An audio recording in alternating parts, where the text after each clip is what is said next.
we're getting to know how to garden, and we're getting to know each other in our community. We recognize that this is the beginning of something that could be really big.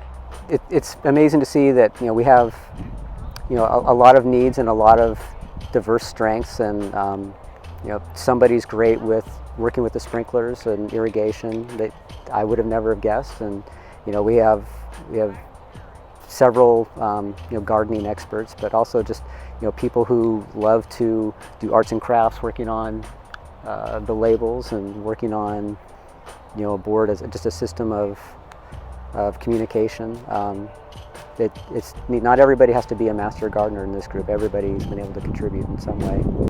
About 2 weeks before May 1st, we had sod cutters out here and lifted all of this garden, lifted all the lawn up so that we could start tilling. And the man that helped us, his name's Don, he doesn't even go to Solid Rock. So Don made a couple calls and ended up acquiring some time with a bulldozer and came over to rototill. In doing that, he hurt his arm. He needed help to load the bulldozer back on. There was one from our group named Robbie that was here, and he asked him to help.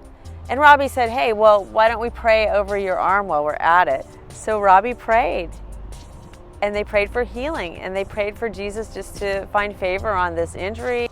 The next day, after he'd returned, he was getting dressed gingerly, and he said, I started to notice that my arm didn't hurt.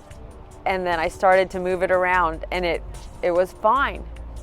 So he came back the following Saturday night to share that story with us, to let us know he had been healed.